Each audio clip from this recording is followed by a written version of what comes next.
G'day guys, welcome back to the channel. Hope you are all doing well out there. Little bit of a hiatus for me. I've had I don't know what I had, but I had a bit of a sore throat. Couldn't really talk and I had a bit of downtime. So I apologize for that. I hate missing the regularity. It actually just stuffs up my whole thing. So that's all good. We're back in the scene now, and well, there's plenty happening in the world, and I think the market macro wrap is pretty interesting. So I'll have that out tomorrow. But there's a lot happening, let's be honest. And that there is no exception from the Bitcoin perspective either. There is just so much going on. So let's get stuck in. Let's check out a few of the little metrics and have a bit more of a deeper discussion about some of the things that are going on, where we're at in the cycle. What's next? What's Bitcoin going to do up until Christmas? Perhaps we can start to have a look at some of those metrics and what's been happening. All right, let's duck in. So you can see here, this is Bitcoin balance on exchanges. This is a great metric, and to be frank with you, this is a little bit of a, how would I say it, an anomaly based on history, or perhaps this is just the natural maturing of the Bitcoin market. It is a unique market, although it doesn't seem it because it's sort of moving kind of not in lockstep with traditional markets, but it obviously kind of is. There is a stage where Bitcoin becomes completely illiquid because it's a scarce, fully scarce asset. So there's only ever 21 million. And as time progresses, people get a clue. They do the work. They do a few hundred hours of work on Bitcoin. They understand it fundamentally, and it goes ding. And they work out very quickly that it's a holding Bitcoin in a sovereign manner on a hardware wallet with you being the only access to the keys to that Bitcoin. It's very powerful.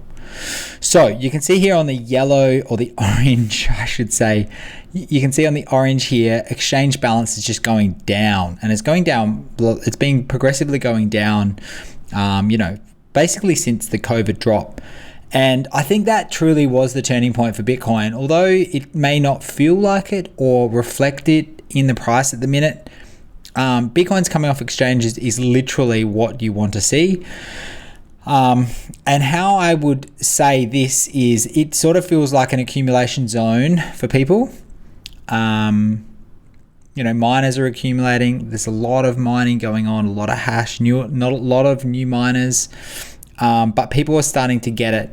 And, think about a couple of years down the line, or once we pass the next halving, perhaps, which is, how far away is it now? I think it's, as we turn into the new year, it'll only be, let's say it's 18 months away now. Things are going to get really scarce. And so naturally the price is going to get driven up, and it's going to be really exciting this run, I think. The world conscious is completely aware of Bitcoin. What's happening out there in macro land is only giving the fundamental value of Bitcoin more worth, more value. So I'm absolutely pumped. It's hard to express the excitement that I have for this next sort of 5-year block. I just think it's going to come into its own, and we're going to see how good it can really be and how anti-fragile it is. So buckle up. So here you can see the hash rate, crypto quant here. You can see the price over time as the white line, and then hash is the orange line. We are going parabolic at the minute. It's almost unbelievable, quite frankly. And, it sort of makes you wonder what's going on. Is there an attack? Is what's happening? And I sort of have a feeling that perhaps this is natural market competition for the big miners, or the efficient miners, I should say. that they want to test the rest of the markets, because it's a game of market share, Bitcoin mining. If you're a big guy and you've bought 6 months ago heaps of really efficient mining equipment, and you have a nice healthy bank balance sheet, you can run at low margin or like almost zero margin for quite a while, particularly let's say 18 months or a year, and you can basically push the hash rate up and price out other folks who aren't as efficient or don't have access to cheaper power sources as you. So there's a few things that it could be that. It could be free new rack space has been freed up, and machines have just been constantly being made at the minute, and they're just filling up the racks and being turned on. I'm talking industrial size scale here, gents and ladies. It is a serious business. And also ETH miners, although they would have switched to other things, some of them perhaps removed their miners, and then in those slots would have gone ASICs, which is Bitcoin mining. So I don't know. I think this little squeeze phase tends to be normal. Will we get a minor capitulation? It's very plausible. It's very possible, very plausible. They have all the miners, particularly the public miners, they've got to be under an enormous amount of financial stress right now. They really do. And I'm sure that there's some really rocky roads for them. So I wouldn't be surprised if in the next few weeks, next few months, we have a couple of big boys go under, and we, drop off a little bit of this hash. And, it's not going to take much of a price drop here to even hurt these guys even more. So, look, we'll just see what happens. But it's something to keep an eye on, because if it keeps growing at this pace, wowzers, we're going to need to start mining off of nuclear ASAP. So this is actually a really good chart to look at. It's the 14-day moving average of the same chart that we just looked at. And this is a more condensed viewpoint of the price to mining cost. So you can see the big dip that happened in July of 2021. That was when the Chinese mining ban occurred, and you can see how profitable the miners were. They were extremely profitable. They realistically had, let's just say from January 21 to January 22, they had money coming out of their ears. It's almost absurd. And in that phase, that was the end of the macro bull cycle, really, or the end of easy money, I'll call it. They could raise money so easily. They all went out, they went public, they all got heaps of money. The machines went, there's new technology in the machines all the time. And, the mining industry got enormous. It's enormous. There's 6 or 7, maybe 8 public companies in the NASDAQ, for God's sake. So it's a big industry, and it's great to see, but be prepared. This is a big factor in price and volatility, and I think that there's going to be some volatility coming up. So here you can see this is a fractal, I'll call it. And Dylan Leclerc posted this. I thought it was really good. You can see what happened in the end of 2018. We went through a very similar phase that we're going through now, which was sort of stability. We went through stability at 6K. The market got boring, and everyone thought that was the bottom, and then the bottom dropped out.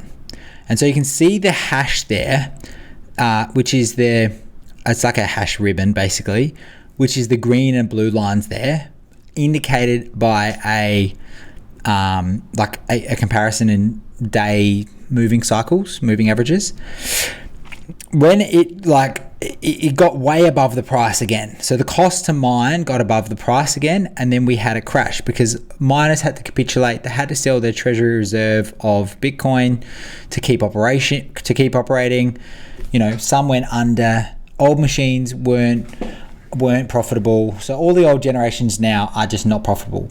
So it's an interesting analog, and I'll be very interested to see what happens. We're almost in the same space. We've gone sideways and we're super stable. We're the most stable asset. Bitcoin's the most stable asset in the market out there at the minute. And, that's a unique position for it to be in. And, something's going to happen. We're either going to boom up or boom down. It's just a matter of time. It doesn't stay steady like this for long at this stage.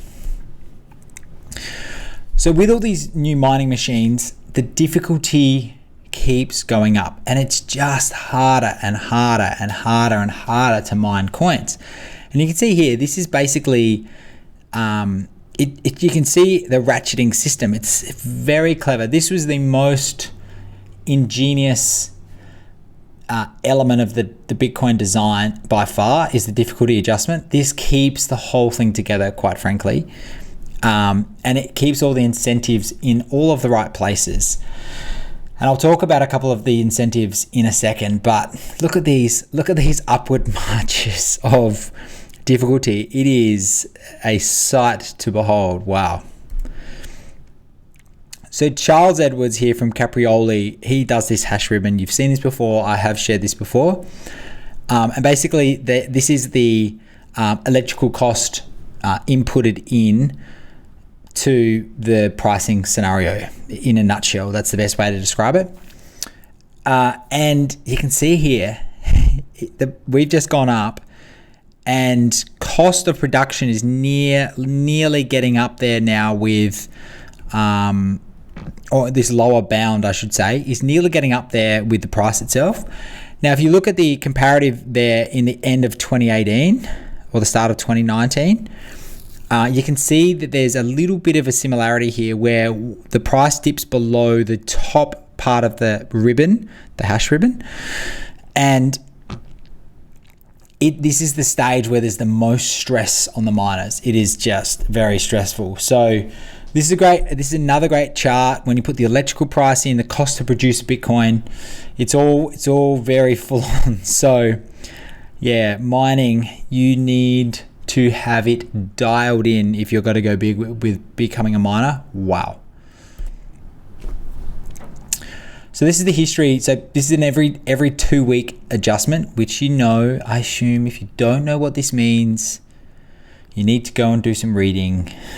Or if you want to learn more about the difficulty adjustment, just write in the comments. I will do some more specific work on elements of Bitcoin, and one of them will be the difficulty adjustment if you want. So every 2 weeks, this makes an adjustment. The best analogy I've ever heard, or the best way to think about the difficulty adjustment, is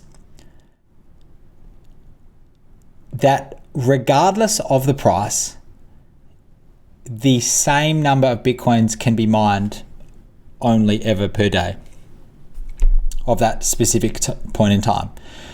Now, that may not have made sense, but let me put it in another way.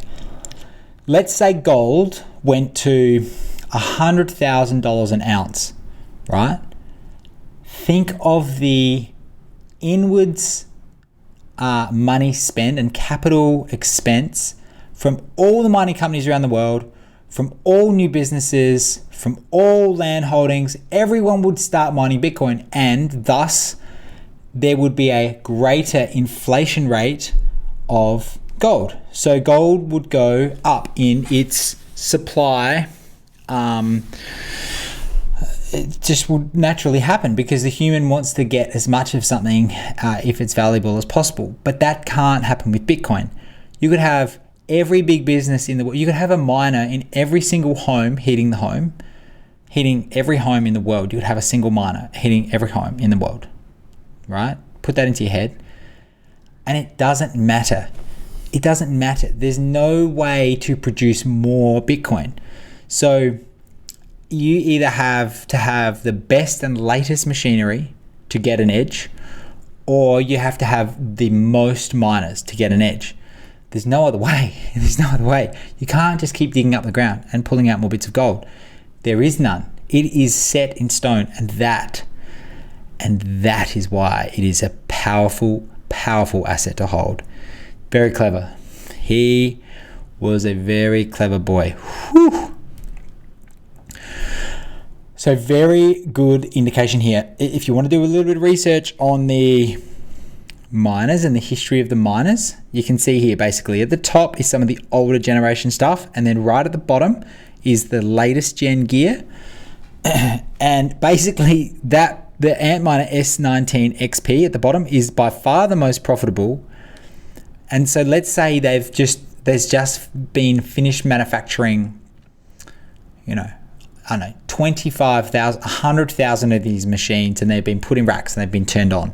That's why the hash is boosting, because these machines are doing more efficient work for less power consumption, so they can do more work and they solve better and they take up more of the hash percentage. So in turn, they earn more Bitcoin. And you can see, basically this shows you exactly the scenario. I don't need to explain this to you. You can pause it and read it. It's showing you the input costs, the daily profit costs per kilowatt, the whole lot. So it's very, very cool. And I think it's the only industry in the whole entire world. And this is why, let me highlight how important this is.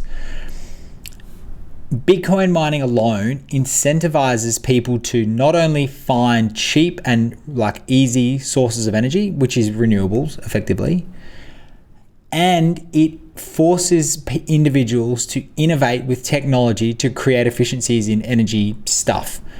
Never before have we had incentives to do this stuff, ever. Now you are the best, and or you find the best sources of energy, you win the prizes, the beans, which is the coin, the Bitcoin. So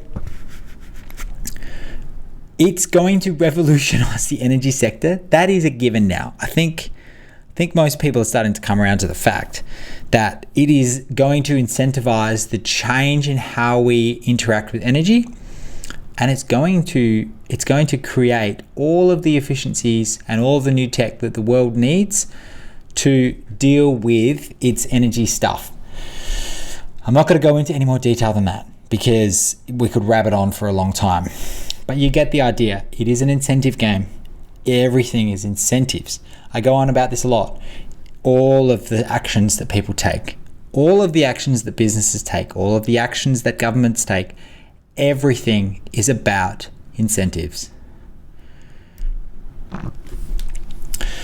I touched on earlier that Bitcoin is really becoming not volatile, and NIDIG here shows this great chart. For the 1 month realized volatility, Bitcoin is the lowest. I know you can't really see it on the bottom of the chart there, but it is actually below the NASDAQ and the S&P. It is less volatile than those. Pretty hard to believe, but there we go.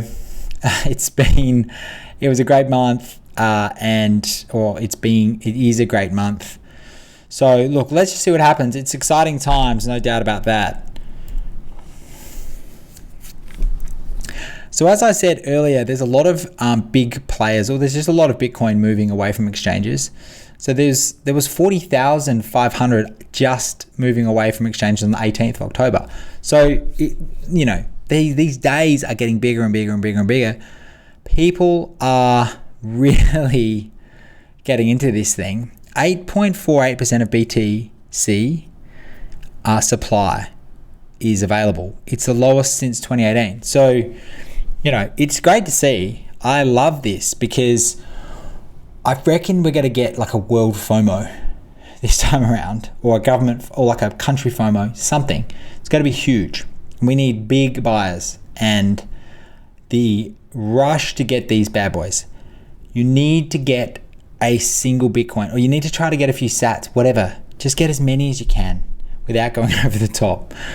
Just get a couple of sats, because it's going to be very important. Now, this is some charts overlaid on each other from Preston. Did a couple of these. And you can see the correlation here with the year-on-year percentage, and the price itself. So basically this is indicating money, like new money printed, and how it reacts. Ironically, the downturns in Bitcoin have correlated with the downturns in M2 over the course of its life. So the times when the Fed has tried to tighten monetary policy, or there's been like a slight downturn in the market because of low liquidity, Bitcoin has had its Bitcoin has had its like bear market bottoms. And you can see here we're in the red. The year-on-year change is great. We are potentially nearing or have had a bottom already. And you know, it would be wrong of me to not say that dollar cost averaging at these prices is awesome. And these are prices I never thought we'd see again. And you know, it's just a gift. Honestly, these prices are a gift. So a little bit of just thought juice here to crush into your mind. Have a think about it. Read this, pause it, read it. It's just a fun exercise. I'm not saying this is going to be the outcome, but I'm not saying it's not going to be the outcome. And, you know, you can see here, when you start looking at the world population and how this thing, it's the only thing on earth, monetary wise, that is functional everywhere, that is desirable everywhere, that is, you know, that can be used by enemies. And the world is full of enemies now. Countries are enemies. They are. They've always been enemies. They always will be enemies. It's just the way it is. Globalization never lasts. So if you're looking for something that the world can transact in, even if it's just for a few commodities, you know, you want to get a couple of these bad boys. And when you're dividing it up, this is a little bit crazy, and you know, these things sometimes aren't good to think about. But when you're really dividing it up, it's not a lot. It's $50 right now is the price to get your person's percentage of Bitcoin right now for the world. Your percentage of Bitcoin right now will cost you $50.41. I mean, just get some. Just get some. You've spent more on a fucking round of beers. Seriously. Just get a few of these Satoshis, put them on a hardware wallet, tuck them away, and there you go. Bob's your uncle. Like, it's not a big ask. And in doing so, even if you buy 100,000 Satoshis, it's nothing. It's like $50. If you do that, and then the price does something, you'll at least remember that you've got it, and then you'll at least look into it and start doing some work on this thing. Do the work. Dedicate time to this. Start buying some books. Start reading. It's bloody interesting. Got to leave you with the king himself, Adam Back. This guy. He's a absolute unit. This is just an interview he did last week. I think it's really good. He's a great thinker, as you'll see. So yeah, I'm going to leave you there. Thank you so much for watching. I do really appreciate it. It's just a fun little wrap. Stay well out there, get some sats, and I'll see you next week. Cheers, bye. It's been a tough year for crypto, with prices crashing and questions over its environmental credentials persisting. The industry is also facing increased scrutiny from regulators for its high energy consumption at a time when many countries are struggling to keep the lights on. We're joined by Adam Back. He's Chief Executive Officer and co-founder of Blockstream. Adam, thank you so much for joining us, because Blockstream actually also added so much in the equation. I know you can't walk in the street without people coming up to you and asking you questions about how it all started and where cryptocurrencies are going from here. Let's maybe start in El Salvador. What did El Salvador teach you about the usage of crypto going forward? Well, I think an interesting story with El Salvador is kind of encouraging foreign direct investment, so that they see a new rising sector and offer kind of offshoring corporations for crypto exchanges and things like that. And so I think it has been a success story for them, has increased tourism, and they've adapted it as a second legal tender as well. I mean, there's also been, question marks and concerns about what it means longer term. Do you think I don't know if El Salvador is kind of, a template of what others, also just as small countries can do, and whether that would be a positive or a negative? Yeah, I mean, I think it's a positive. You can see sort of similar things historically with Dubai offering free trade zones for international companies to operate in the Middle East, and Singapore, areas that are kind of phasing out natural resources or coming up in the world. Does it only work in countries where they don't have a strong belief in some of the fiat currencies? Well, it certainly brings it to the fore of their mind more readily because they're relying on international remittances with high fees. They have unstable inflationary local currencies. But of course, in the West, we're experiencing inflation for the first time as well. So I think that's opening more people's eyes. I mean, when you look at inflation and some of the market chaos that we saw in the UK, and also other parts of markets worldwide, is there really a case that some of the cryptocurrencies are more stable going forward? Does it change the equation? Does it make it more mainstream? Well, I think it means that people are looking to preserve spending power because they're thinking that their savings will be going back at double digits per year, just standing still. And it's very difficult to figure out where to put it. Stocks, bonds, everything looks uncertain. So while Bitcoin is still in the early phases of adoption, so has some volatility, at least it has a growth story. Yeah.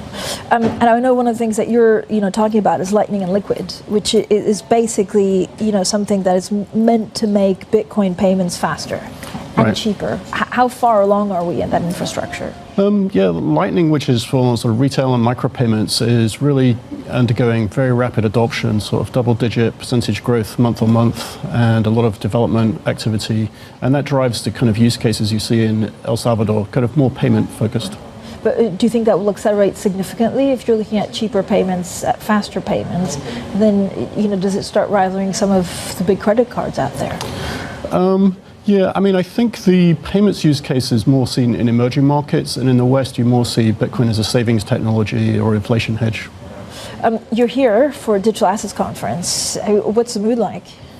Well, I mean, the markets, Bitcoin and the wider market is in some disarray, but the financial institutions actually seem to be, steadily planning for the future and adding support for Bitcoin related products, so offering the ability to buy Bitcoin with your brokerage account or with your savings account, that kind of thing. Are a lot of the conversations on sustainability and electricity usage going forward?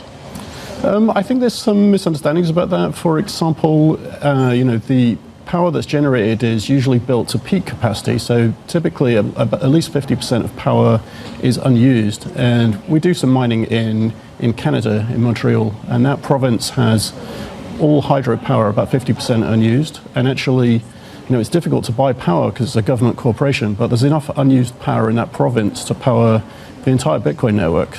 Okay. So there's actually a lot of surplus green power in the world. That's all hydro. But is that even true? I mean, we're looking at record prices for energy. We're talking every day about the cost of living crisis. So does that change because of some of these inflationary pressures that we're seeing and the scarcity of energy? Well, I think the problem is that it's difficult to transport energy over long distances, right? So Canada has a very low population density. There's 65 hydro dams in that region. There are other countries with such kind of imbalances of population to power generation. So Bitcoin sort of seeks out the low-cost, environmentally friendly power, basically. You've also joined forces, I think, with Jack Dorsey in Texas. Yeah, so we started a solar and battery powered Bitcoin farm, and so that's under construction at the moment. And the point there is that Bitcoin is a sort of buyer of last resort, which makes power generation projects more profitable earlier in the cycle. And so it makes it easier for projects to get project financing, to build green power and ultimately sell that onto residential and industrial use. So it's the solar install was done by Tesla, and it's using the Tesla Megapacks. And so this is entirely solar. And do you see this being replicated in other states? Yeah, so I mean, our thought is to, rather than having people debate about policy, to just build a project, open the finances so people can see the economics of it, and then replicate it much larger. Okay. Adam, great to meet you. So you'll have to come back and we'll talk a bit more about this. Adam Back there, Chief Executive Officer and co-founder of Blockstream, joining us.